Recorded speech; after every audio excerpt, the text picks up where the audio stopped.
Abra sua Bíblia comigo, mesmo sentado. Um versículo bastante conhecido. O que eu vou estar falando aqui, vou estar dando continuidade naquilo que a gente começou quinta-feira, uma série de mensagens sobre mudança de mentalidade. É algo mais para conscientizar você, para trazer um entendimento sobre a importância de você ter uma mente renovada em Cristo, para que você possa caminhar segundo os princípios da palavra que Ele nos deu. Romanos capítulo 12, amém? Falei, abra sua Bíblia, todo mundo abriu, ficou olhando para mim. Romanos capítulo 12, versículo 1, é um versículo bem conhecido. Aleluias, glória a Deus. Quando encontraram aí, diga amém. Oh, quem está sem Bíblia também, diga amém. Tem um só assim. Romanos 12 diz bem assim a palavra do Senhor. Rogo-vos, pois, irmãos, pela compaixão de Deus, que apresentei o vosso corpo em sacrifício vivo, santo e agradável a Deus, que é o vosso culto racional.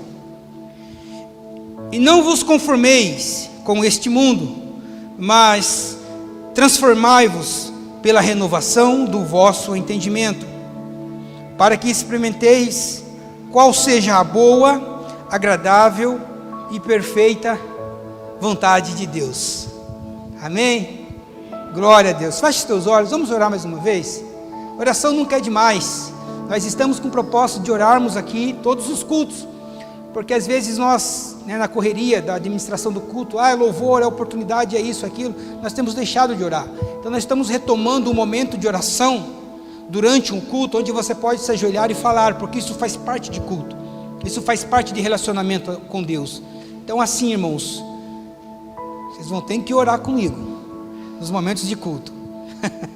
Esse é o princípio que nós estamos estamos tendo dentro dessa igreja, firmados na palavra, graça, conhecimento, mas também graça, porque se nós tivermos esse um não sustenta o outro, nós precisamos dos dois equilibrados. Curve sua cabeça, amém? Vamos falar com Deus.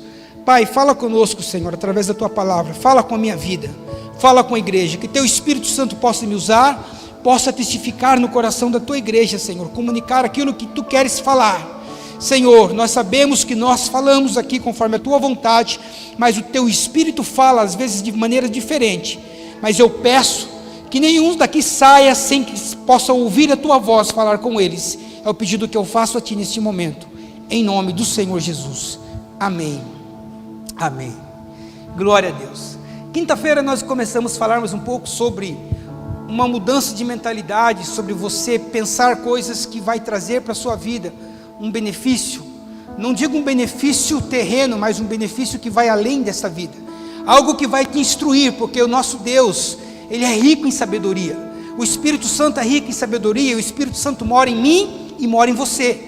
Portanto, se você vive segundo o Espírito, você vai ser sábio para tomar as melhores decisões na sua vida, para ser sábio para poder lidar com situações que aos olhos humanos parecem difíceis, mas através do Espírito eu tenho certeza que Ele nos conduz a buscarmos o que é melhor, não somente para as nossas vidas, mas também para aqueles que fazem parte dos nossos relacionamentos. Então nós falamos muito, sobre essa mudança de mentalidade, sobre nós vivermos também direcionados segundo o Espírito, a tomarmos cuidado com aquilo que nós pensamos, porque o Provérbios, Salomão diz em Provérbios 23:7, uma palavra muito poderosa, dizendo: assim como você pensa, assim como você imagina na sua mente, assim é. Então você tem que tomar muito cuidado com o que você pensa, com a forma que você age, porque quando eu comecei a observar um pouco dentro desse contexto, tanto espiritual quanto científico também, porque a ciência ela traz bastante entendimento nesta área, como aquilo que você coloca na sua cabeça, muitas vezes, é aquilo que determina como que você vai ser daqui para frente. Conforme a gente vai tendo esse entendimento, a gente percebe que um padrão de pensamento que nós temos, que eu tenho, que você tem, modela um comportamento. O padrão de pensamento que você tem, que o homem, o ser humano tem, vai modelar o comportamento e a maneira que essa pessoa vive. Eu vou tentar citar um exemplo para você, porque para que se torne mais claro aquilo que eu vou trazer nesta noite. Quando uma pessoa ela começa a pensar em algo que é bom, uma pessoa que ela começa a pensar em coisas que são produtivas à vida delas, coisas que traz, né, de alguma forma uma alegria, um prazer em viver, quando ela mentaliza as coisas boas, né, quando ela cria esse padrão de pensamento, onde todos os dias ela tem um pensamento positivo, um pensamento otimista. Este pensamento se torna um padrão, e esse padrão automaticamente vai modelar o comportamento dessa pessoa. Essa pessoa ela vai se comportar de forma bondosa, de forma amorosa para com as pessoas. Da mesma maneira, há um ponto negativo também. Quando uma pessoa ela tem um pensamento negativo, um pensamento ruim, né, pensamentos iníquos, pensamentos pelos quais vai contra até mesmo o princípio de Deus e até as leis dos homens, ela começa a criar na mente dela um padrão de mentalidade, um padrão de pensamento, que vai também modelar o comportamento dela. Ninguém acorda de manhã, nenhuma pessoa que é má, nenhuma pessoa que é bandida acorda de manhã e vai falar, eu vou matar alguém hoje. Não, isso é adquirido por um padrão de pensamento, quando ela começa a pensar sobre determinadas coisas, quando ela começa a pensar em um determinado crime que ela vai cometer, então ela fica matutando, fica pensando, e aquilo vai se tornando na mente dela um padrão, e isso vai modelar o comportamento dela, até que vai chegar um dia que vai colocar em prática aquilo que ela já estava pensando. E eu chamo a sua atenção nessa noite, para que você faça um exame, ou um autoexame na sua mente, para ver qual é o padrão de pensamento que você está tendo em várias áreas da sua vida, porque isso vai definir muitas coisas, da maneira qual você tem se comportado, porque tudo aquilo que nós vamos fazermos, tudo aquilo que a maneira que a gente vai agir, primeiro você pensa, você sabe disso, você nunca vai acordar um dia e vai tomar alguma atitude, tomar alguma decisão, sem que antes você tivesse raciocinado aqui. Tudo vem a partir da sua mente, daquilo que você projeta. Tudo vem a partir de um padrão de pensamento, de um padrão de proposta que a sua mente propõe a você. Quando nós olhamos para a Bíblia, em várias passagens, nós vemos um Deus que é um modelo exemplar para aquilo que nós devemos sermos. Quando eu citei aqui na quinta que nós somos a imagem e semelhança, não é bem no sentido literal, porque nós não somos muito semelhantes a Deus, nós estamos nos tornando semelhante a Deus. Nós estamos nos tornando parecido com Ele por meio de Cristo Jesus, a ponto de Paulo escrever, eu sou imitador de Cristo. Se vocês não conseguem imitar a Cristo, imitem a mim, sedes meus imitadores, assim como eu sou de Cristo. Então nós estamos nos tornando semelhante, e o modelo que nós temos de como sermos uma pessoa melhor é Jesus, é Cristo. Quando Deus, lá no começo, no princípio de todas as coisas, Ele disse assim, façamos o homem. Ele não chegou e não foi fazendo o homem. Não chegou, não juntou o Filho, o Espírito Santo falou, estou fazendo o homem. Não, façamos o homem.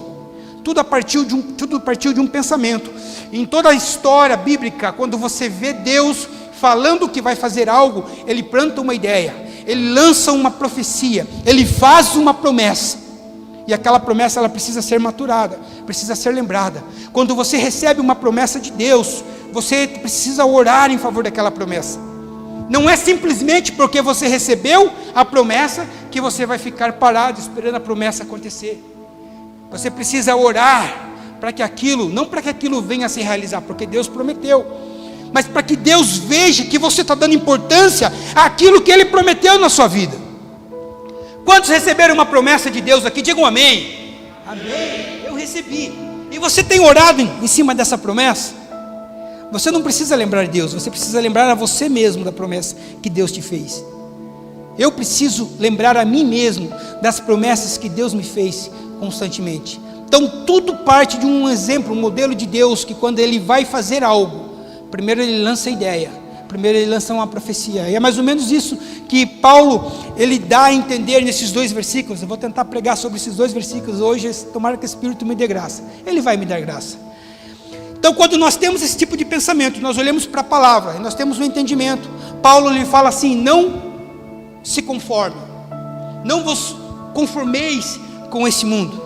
Quando nós, tentando puxar essa palavra para o sentido mais literal, até mesmo, né, da nossa língua portuguesa, a palavra conformar é se moldar para se encaixar num determinado modelo. Isto é se conformar. É você se moldar a algo que já é proposto, que já existe. É um conformismo com a situação, até mesmo no ambiente onde você está, ou num problema que você está passando, você se conforma, é assim mesmo. Não se conforme com isso, não tente se moldar aos padrões também do mundo lá fora, porque abrange em vários âmbitos da nossa vida. E o que o Paulo fala para nós é: tome cuidado, não se conforme, não tente se encaixar no modelo lá fora, porque primeiro, você teve um novo nascimento em Cristo Jesus, então você jamais vai se encaixar, jamais os seus pensamentos, a sua mentalidade vai corresponder à mentalidade das pessoas que estão à sua volta, que não têm a mesma fé que você. Por isso que você precisa tentar esta palavra e ter base para que você pense: olha, eu não vou me conformar, porque a palavra diz para que eu não me conforme com esse mundo, para que eu não me conforme com essa situação, para que eu não me conforme com este problema que eu estou passando, por essa doença, por essa enfermidade. Quantos aqui crê que o nome de Jesus tem poder? Você crê que o nome de Jesus tem poder? Eu já citei aqui, quando nós vamos expulsarmos os demônios, desce uma autoridade sobrenatural da nossa vida, senão de nós mesmos. Nós colocamos a mão e falamos: sai em nome de Jesus, e nós ficamos: sai em nome de Jesus, até que o demônio sai. Por quê? Porque o nome de Jesus é poderoso. Nós entendemos que o nosso Deus, Ele é soberano, mas quando nós vamos orarmos a Deus, e nós devemos orarmos, porque Paulo fala aos Filipenses, dizendo que nós devemos levarmos as nossas súplicas em oração diante do Senhor. Mas quando nós vamos orarmos, nós temos aquele medo de pedirmos algo diretamente para Deus. Muitas vezes a sua boca não pede, mas o seu coração está lá, e aí fica uma incerteza, e aí fica o Espírito Santo analisando o coração e olhando aquilo que você fala, não bate. Quando você expulsa um demônio, sai em nome de Jesus. Aí quando você vai pedir algo para Deus, seja numa causa, numa enfermidade, nós colocamos, é muito comum, eu faço isso, nós colocamos: Senhor, se for da tua vontade, realiza isso. Quando nós vamos expulsarmos demônio, nós não vamos colocarmos a mão e falar: Senhor, se for da tua vontade, que o demônio saia. Você está entendendo? O nome de Jesus é poderoso. Você é filho, a vontade dele é soberana, e você é filho. Qual pai que não atende ao pedido do filho? Jesus até citou o exemplo que os homens, mesmo sendo maus, não deixam os filhos passar fome, quanto mais o Pai que está no céu não vai atender às suas orações. Pedi e dar-se-vos-á. Esse é o nome de Jesus, esse para que você tenha esse entendimento. Eu estou falando isso, né, até sair fora da palavra que eu ia falar, mas que você possa pegar essa chave na sua vida. Só que para isso você precisa ter uma mentalidade renovada em Cristo, para que isso possa, né, trazer sobre a sua vida cada vez mais edificação. Mas voltando para a palavra aqui, quando Paulo ele fala na questão de não se conforme com esse mundo, porque você é filho, você é chamado para fazer a diferença. Não se conforme em várias áreas da sua vida, não tente se moldar a um padrão que é imposto a você. O Espírito já te deu um direcionamento e um padrão daquilo que Ele quer para a sua vida. Até mesmo a palavra, Oséias 6:3 diz assim, que nós também não devemos nos conformarmos somente com aquilo que nós conhecemos na palavra. Você não pode apenas se conformar por aquilo que você ouve nesse púlpito, nesse altar. Você precisa ler a Bíblia na sua casa. Você não pode se conformar simplesmente por aquilo que eu falo. Oséias ele diz isso: conheçamos e prossigamos em conhecer a palavra do Senhor. Conheça e prossiga em conhecer. Ou em outras palavras, olha, não se conforme com o que você já conhece, busque mais conhecimento. Não se conforme com o nível de relacionamento que você tem com Deus, busque de uma profundeza maior. Você lembra da palavra que diz, as águas estão nos pés, as águas estão nos tornozelos. Irmãos, existem água mais profunda. O problema é que nós queremos a confiança, a firmeza dos pés, quando na verdade Deus quer nos carregar a águas profundas e nos imergirmos à dimensão que Ele quer propor que nós vivamos. Esse é o nosso Deus, esse é o nosso Pai. Nós vivemos entre dois mundos, o espiritual e o físico. Por isso que você não deve se conformar com esse mundo físico. E o que ele fala é assim: não se conforme, mas transformai-vos. Transformai-vos. Eu sei que aqui, e eu também digo isso, nós somos bem leigos na profundidade da palavra, estamos buscando o conhecimento. Muitos de nós ainda não conhecem, né, o hebraico, o grego, com o qual foi escrita a palavra, mas o pouco que a gente vai buscando o conhecimento, a gente vai entendendo algumas coisas. E o interessante é que nesta palavra do transformai-vos, no sentido, a palavra original no grego é a mesma palavra que Jesus fala em Marcos 9:2, em que Pedro escreve ali em Marcos 9:2. É o momento em que Jesus se transfigurou diante de Pedro, Tiago e João. Vocês lembram dessa história? Chegou o momento que Jesus chamou Pedro, Tiago e João ao monte, chegou no monte, e eles chegaram lá no altar, eles começaram a orar. De repente Jesus se transfigura na frente dele. Jesus se transfigura em glória, ele começa a levitar, ele começa a voar, e todo o seu corpo se resplandece, né? Toda a glória, a majestade é manifestada diante de Pedro, Tiago e João. O céu se abre, aparece Moisés e Elias. Pense no negócio louco. Pedro estava lá, estava meio cochilando. Quando aquilo aconteceu, ele acordou na hora e olhou e falou: uau, mestre! O interessante é que Pedro, como judeu, ele tinha como maior dos profetas Elias, como maior legislador e líder Moisés. De repente aparecem os dois diante dele. Pense, que alegria, que privilégio. Aparece os dois e fala bem assim, dizendo, aponta para Jesus, e Elias fala: esse é maior que todos os profetas. E aí Moisés olha para Jesus e fala: esse é maior que a lei. E aí o céu se abre, uma voz e fala: esse é o meu filho amado, escutem tudo quanto ele disser. Aleluia! Houve uma transfiguração do corpo de Jesus. Transfigurar, no grego é usada a mesma palavra para transformai-vos. Então o sentido que Paulo estava dando aqui é uma mudança de imagem, é uma transformação, uma mudança de forma, de aparência. Transformai-vos, mude, transfigure-vos, mude. É interessante que nós, como cristãos, nós vemos que essa mudança, ela se deu início quando nós nos batizamos. Quando nós descemos as águas e ali de uma forma pública nós proclamamos o novo nascimento. E então inicia-se uma transfiguração, uma mudança, uma renovação sobre as nossas vidas. Por isso que é importante a questão do batismo. Aleluias. Nós vamos ter os batismos no mês que vem, dia 17. Glória. Você pode dar uma glória a Deus por isso? Aleluias.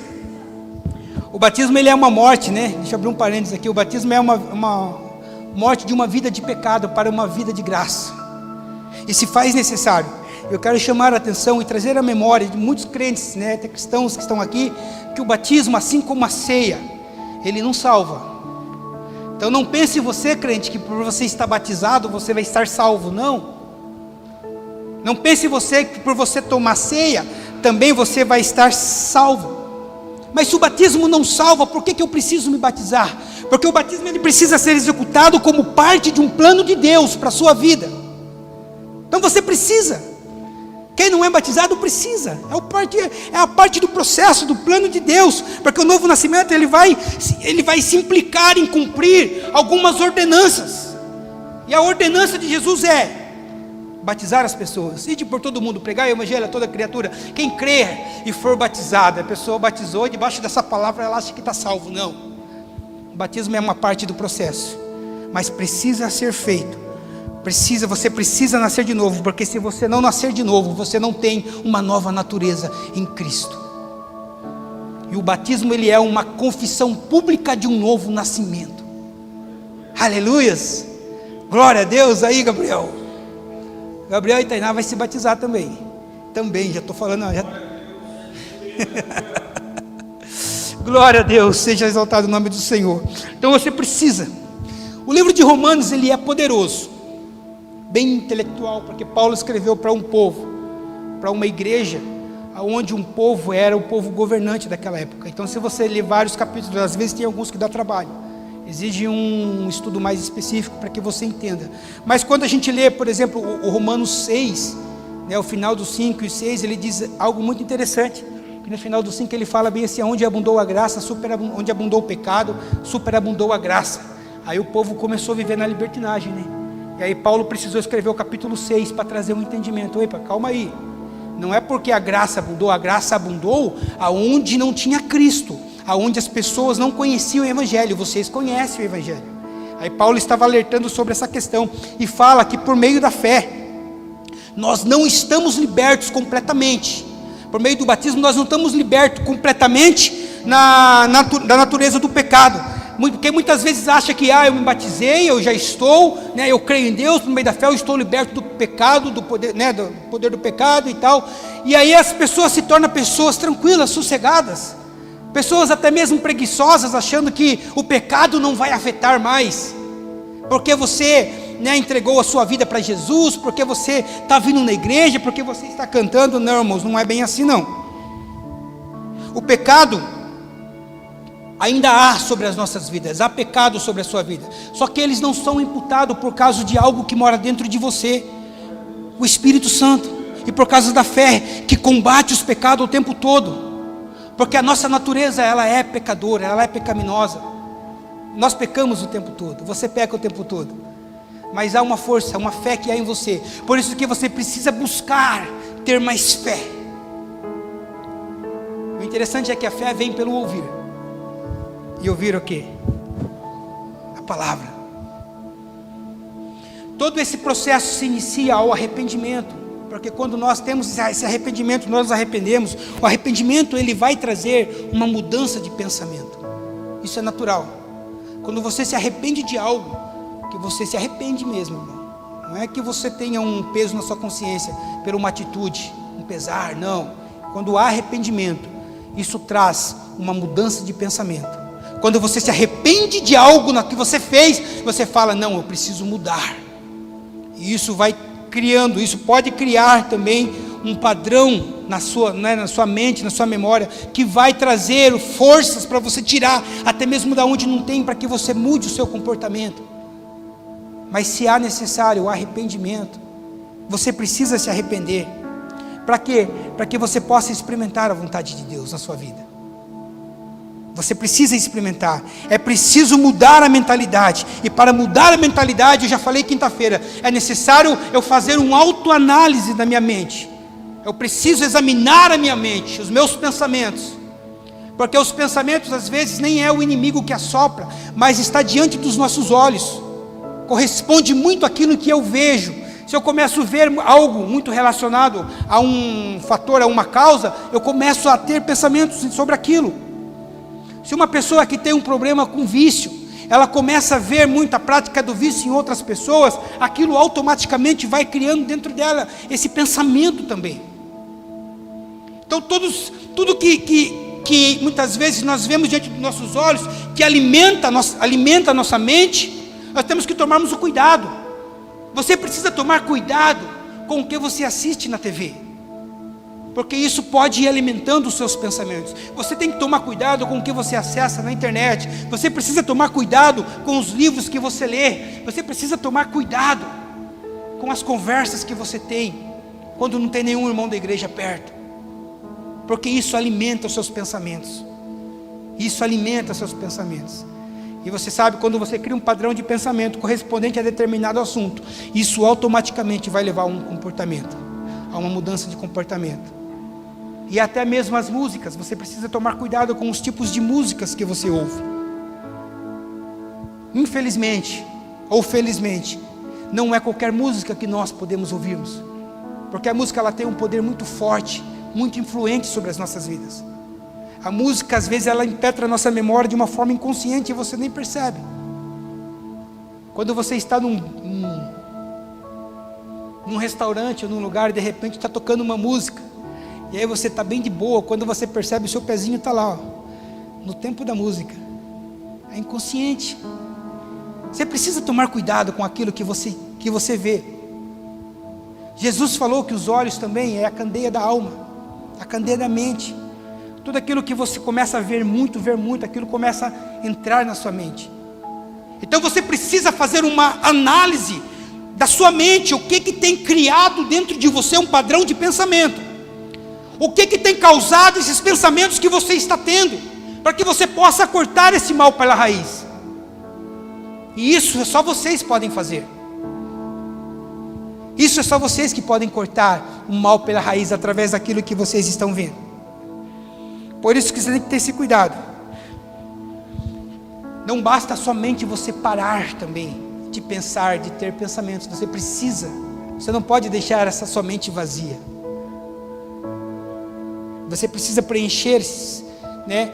Eu não consigo, né? Te dar uma dica. Eu não consigo parar de pensar sobre algumas coisas.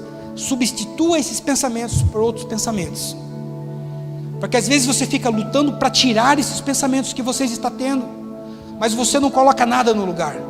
E aí esses pensamentos sempre estão latentes, ele acaba voltando, porque já se tornou um padrão na sua mente. Então substitua. Cante o hino. Leia o versículo. Escuta um devocional de alguém. Nossa página tem bastante lá. Puxa qualquer um. Compartilhe, fale de Deus. Faz uma pergunta bíblica para algum irmão, para que ele resposta, possa te responder e possa mudar o seu pensamento ali na hora. Porque a mente é um campo de batalha onde o inimigo trabalha constantemente. E é na mente que você precisa vencer a Satanás, não é no braço, não é na academia, não é no crossfit, né? Você viu só? Meu amor está... É na mente, é na oração. É aí que você precisa combater a opressão do diabo na sua vida. A batalha de Satanás se dá na mente, naquilo que você pensa. Ele não vai chegar e dar um soco na sua cara, não. Pode usar alguém para chegar e dar um soco na sua cara. Mas a pior guerra que a gente encontra é na mente. Nesse capítulo que nós lemos, quando Paulo fala em Romanos 12, nessa questão de culto, né? Ele está dizendo de uma forma direta a questão da mortificação da carne, mortificação dos nossos desejos. É isso que nós precisamos, matar tudo aquilo que muitas vezes nos impede, nos afasta de Deus, né? Orarmos, clamarmos, porque quando ele fala ali a questão do culto racional, né? Não, cadê o versículo? Sacrifício vivo e santo, que é o vosso culto racional. Quando ele fala do culto racional, é um culto praticamente da mente, com inteligência. Isso é um culto racional, com temor e fé. Culto racional, com inteligência, com aquilo que eu sei que vai agradar a Deus. Porque não adianta nada eu estar aqui cantando com a minha mente sabe lá onde. Não adianta que o meu corpo estar aqui e minha mente está pensando nos afazeres de amanhã, na conta que eu preciso pagar, e o dinheiro que ainda não entrou, na casa que eu preciso limpar, na borrachinha da panela que não deu certo, eu preciso arrumar uma borrachinha. Em casa não tem isso não, em casa está certo, só estou citando um exemplo. Mas se Deus falou com você, pega aí. Estamos aqui pensando, nossa mente trabalha, nossa mente não para, é o tempo todo. Ainda mais nos dizem que nós vivemos aonde a informação ela chega até nós. Nós não buscamos. Quando nós pegamos o celular e passamos, é muita coisa que vai passando. E já está passando um carro e é um som ligado e já é uma outra coisa. Então a informação, se liga a TV e fica vendo o celular, assistindo TV, escutando música, as pessoas falando. Então tem uma hora que eu falo para a Jana, para um pouquinho, espera aí. Às vezes eu acordo de manhã e ela... Eu fico só olhando para ela. Tipo, parece que está mudo, não escuto. Daí ela para e fala, não, já volto, esperar você acordar. Mas a gente acorda com tanta informação, a gente, né, já acontece muito com vocês, de vocês sonharem a noite inteira, e chega da manhã, não lembra nenhum sonho. É muita informação que vem. Então nós temos que termos esse entendimento, que o nosso culto ele se dá na mente. Temos que tomarmos o cuidado.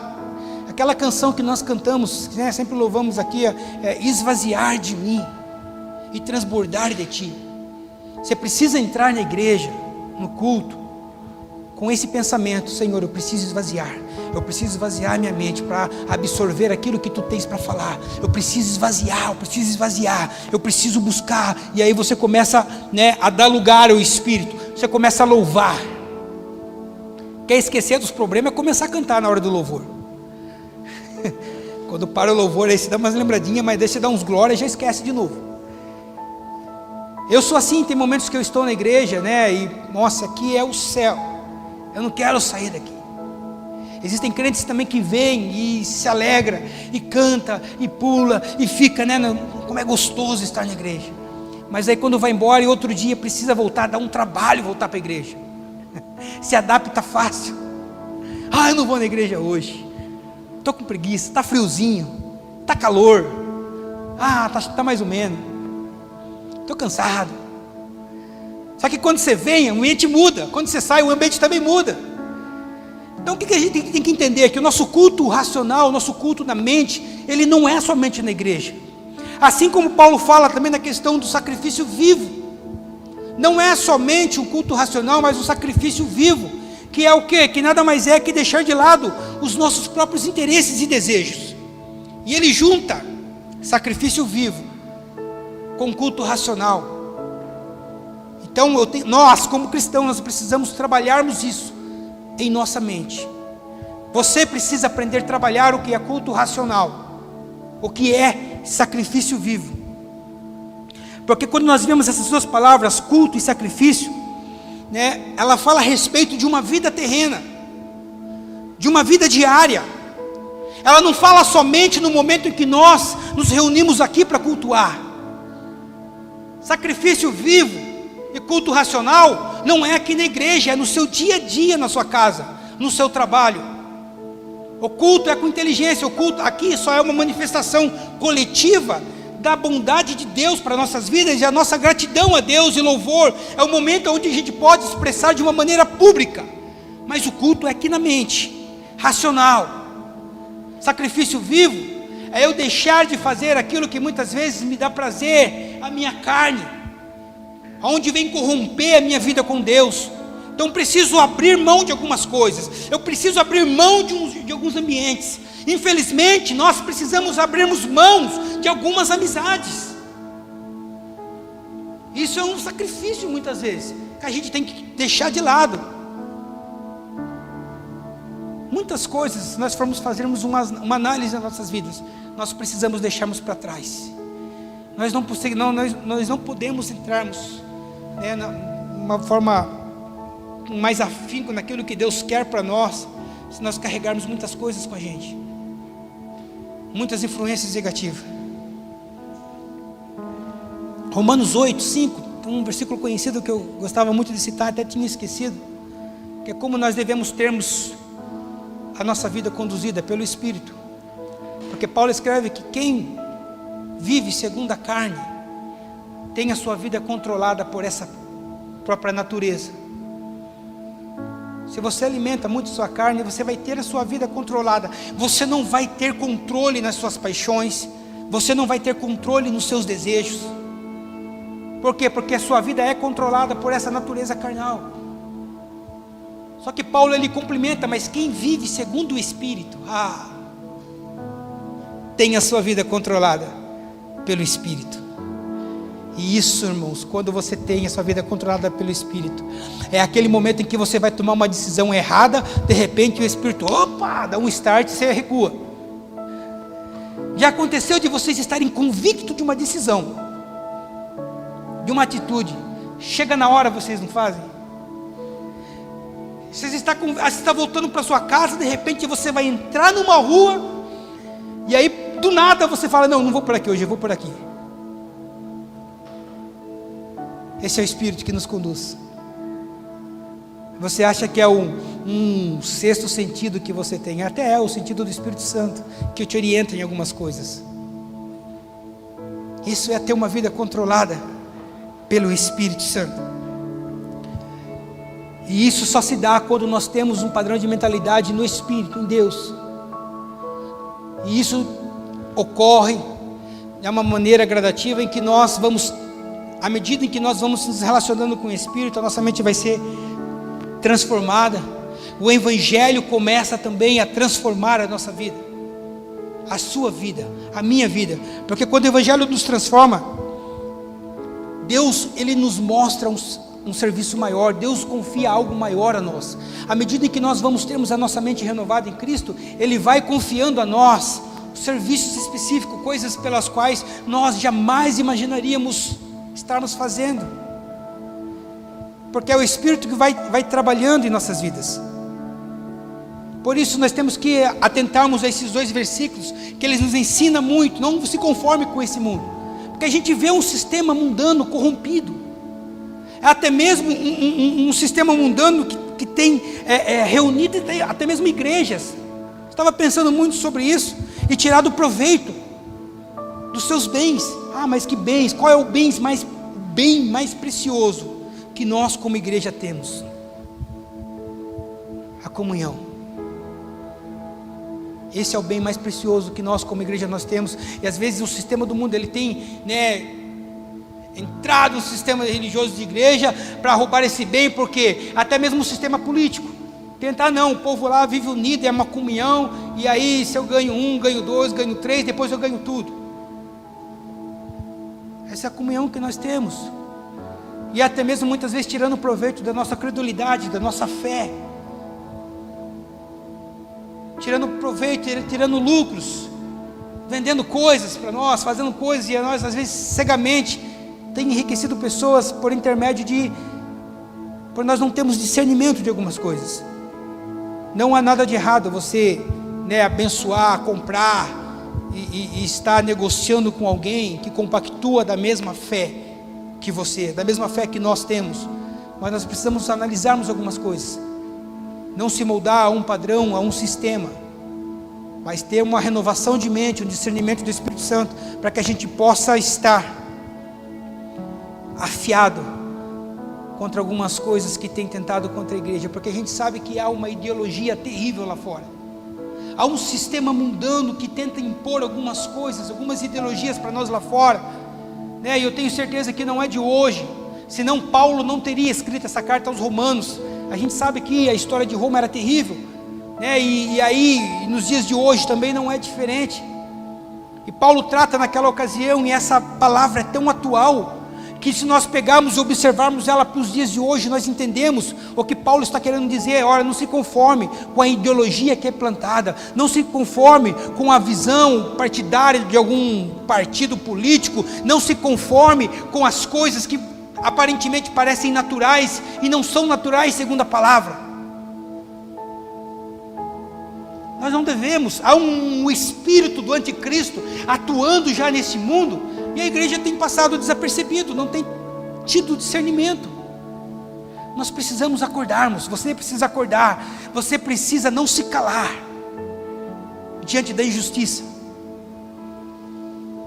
João escreve, capítulo 27 eu acho, dizendo que nós devemos julgarmos segundo a reta justiça. As pessoas usam muitos versículos, não julgueis para não ser julgado. Não, nós somos chamados para julgarmos segundo a reta justiça de Deus. Aquilo que é. Seja a nossa palavra sim, sim, não, não. Não existe meio termo. Não existe associações com o mundo lá fora. Nós não somos chamados para discriminarmos o mundo, não. Muito pelo contrário. Nós somos chamados na promessa de Abraão para abençoarmos o mundo, para pregar o Evangelho, para trazer o conhecimento de Cristo a essas pessoas. Então, por isso, esse é o propósito da igreja. Por isso que nós não podemos nos conformarmos. É interessante que toda a história sempre houve. Jesus, ele trouxe essa renovação na Páscoa. Olha que interessante. Você sabe como se deu a Páscoa, do povo de Israel saindo lá do Egito, e Deus determinou para eles que eles deveriam comemorar a Páscoa como a libertação daquele povo, e todo ano eles comemoravam, eles lembravam, eles festejavam. Aí chega Jesus e ele traz uma renovação. Ele apresenta que, olha, vai ser mudado algumas coisas agora, eu quero trazer uma renovação para vocês. Eu vou, em outras palavras, eu vou falar no sentido bem claro aqui, eu vou me sacrificar por vocês. E esse sacrifício, a Páscoa vai ter outro sentido agora. Vai ter o sentido da minha morte e ressurreição, e eu quero que vocês se lembrem disso. Nós estamos reunidos aqui, essa foi a palavra de Jesus, olha, nós vamos celebrarmos a ceia, e isso aqui vai simbolizar o meu corpo, isso aqui vai simbolizar o meu sangue. Façam isso em memória de mim, não se esqueça, isso, a ceia também é uma ordenança de Jesus, que nós devemos fazermos, e ele diz assim, faça isso, até que eu venha, porque eu vou voltar. Senão ele não teria falado até que eu venha. Faça isso, até que eu venha. E ele traz uma renovação. Ele mostrou essa necessidade de renovação de entendimento, instituindo naquele momento um novo culto, que envolvia o quê? A comunhão. A comunhão entre os membros do corpo.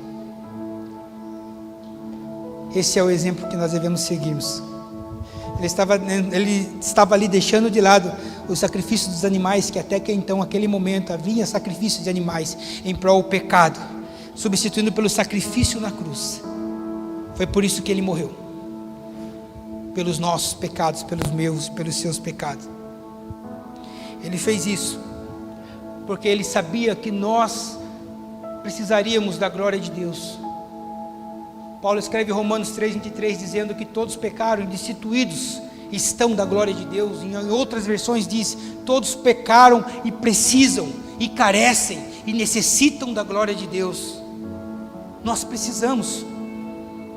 Você precisa, é a palavra que nos diz. Por isso que você precisa renovar a sua mente, para que você possa ter um entendimento do que é a glória de Deus na sua vida. Amém? Oh, glória a Deus. Então, por que eu preciso renovar a minha mente? Pergunta que não quer calar. Eu falei, se você não souber responder agora, eu vou ter que começar tudo de novo. Dá um glória aí, irmãos. Aleluias, é para Jesus, não é para mim não. Por que você precisa renovar a sua mente? No versículo 2, Paulo escreve o motivo por que você precisa ter uma renovação de mente. Primeiro, ofereça um culto racional. Um culto racional é um culto da mente. Sacrifício vivo é um comportamento. E tudo vem do quê? De um padrão de pensamento. E aí Paulo fala, olha, transformai-vos pela renovação das vossas mentes. Por quê? Para que você experimente a boa, agradável e perfeita vontade de Deus. Aleluias. É para isso. Quando nós desfrutamos da boa, agradável e perfeita vontade de Deus, eu desfruto do quê? Da promessa. Aleluias. Boa, perfeita, agradável. Boa, perfeita, agradável. Boa, perfeita, agradável. Nós somos chamados para nos relacionarmos com Deus através do Espírito Santo. Na história do povo de Israel, quando eles precisavam se relacionar, eles teriam que ir ao templo. E o templo não era como a igreja, onde todos adentravam dentro. Existia 3 repartições do templo: o átrio, o lugar santo e o lugar santíssimo. Só pessoas específicas poderiam ir a esses lugares: átrio, santo e santíssimo. Boa, agradável e perfeita. Tinha pessoas que poderiam desfrutar da boa vontade de Deus, mas não desfrutavam da vontade agradável do Senhor. Outras até desfrutavam da boa e da agradável vontade de Deus, mas não desfrutavam da perfeita vontade de Deus.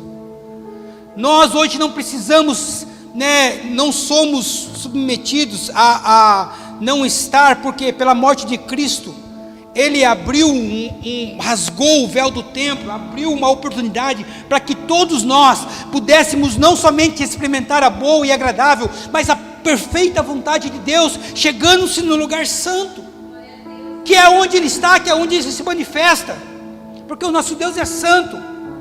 Deus chamou para que você desfrute da perfeita vontade. Boa, agradável e perfeita. Interessante é que quando Jesus ele fala em uma dessas passagens, ele fala bem assim: eu sou o caminho, eu sou. Ô igreja, ajude aí, gente. Vou ter que fazer a escola dominical aqui, hein? Jesus disse: eu sou o caminho. Não, você tem que falar mais forte. Não tenha medo não. Eu sou o caminho. Tem gente que já desfrutou o que é bom, conhece o caminho. Tem gente que já desfrutou o que é agradável. A verdade é agradável, né? E a vida é perfeita. Quando eu desfruto do que é bom, do que é agradável, do que é perfeita, eu recebo a promessa de Deus.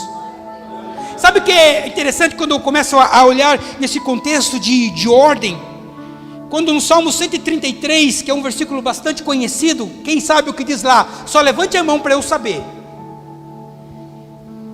Salmo 133. Ah não, igreja.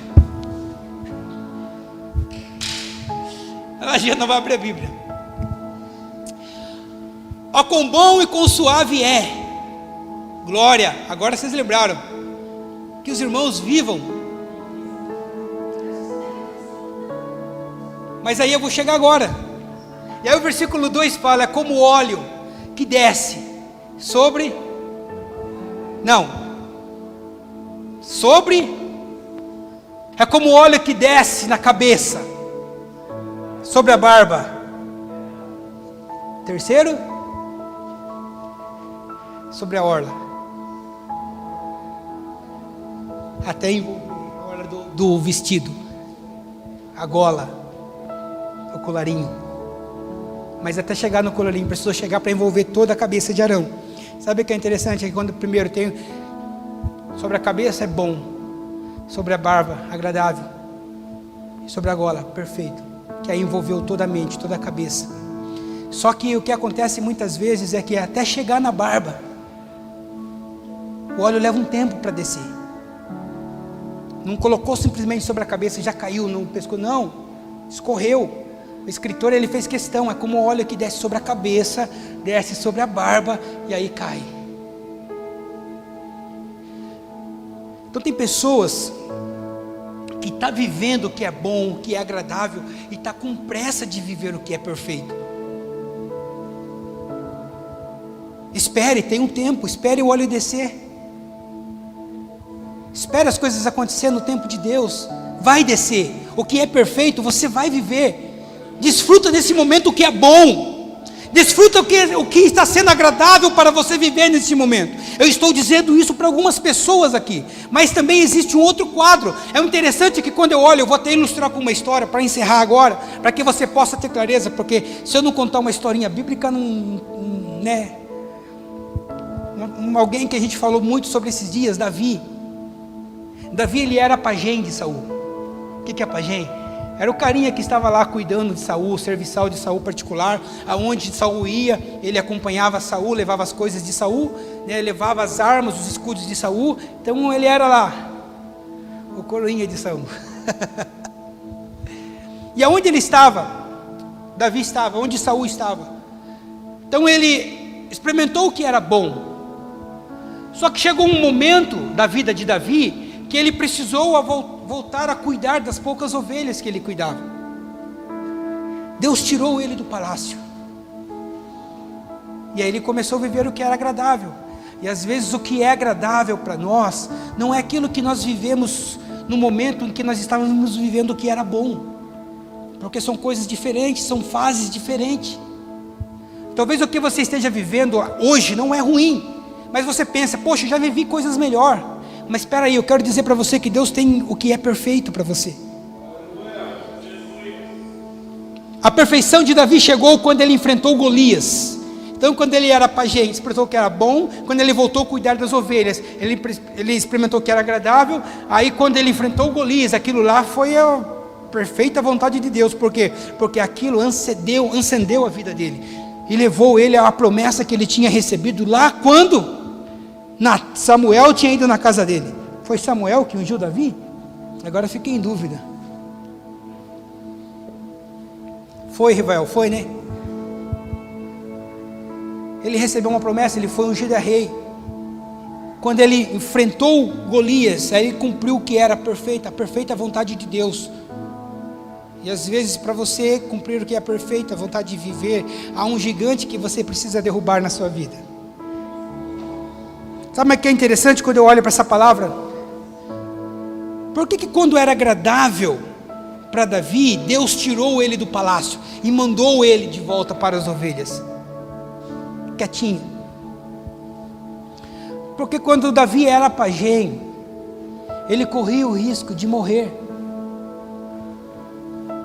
Quando Davi ele estava lá,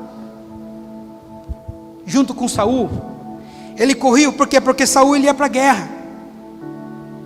Então Davi corria o risco de morrer se ele acompanhasse Saul até o fim da vida dele. Quem sabe como Saul morreu? Vocês não sabem, né?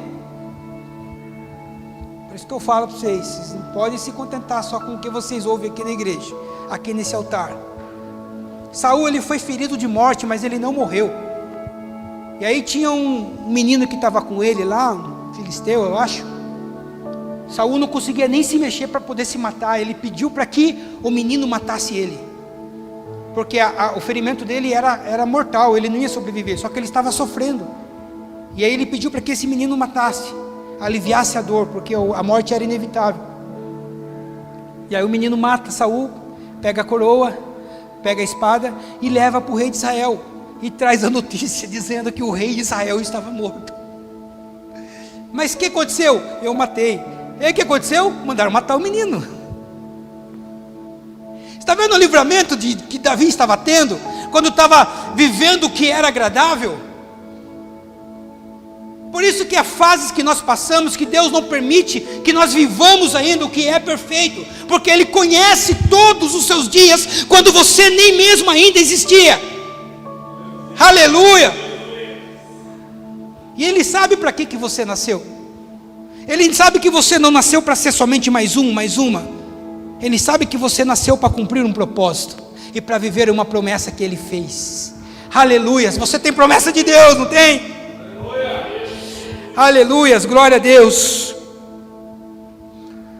Só que a fila anda, irmãos. E eu não sei qual é a fase que você está vivendo, mas jamais você vai viver a vontade perfeita de Deus se você estiver perdendo tempo com aquilo que é bom. Jamais você vai viver a vontade de Deus ou o perfeito de Deus se você estiver vivendo aquilo que é agradável. Eu estou cômodo onde estou. E isso vale em todas as áreas da sua vida. No seu trabalho, no seu dia a dia, nos seus relacionamentos, nas suas conquistas, no carro que você tem, na moto, glória, na moto que eu vou comprar. Rosana, dá um glória aí, Rosana.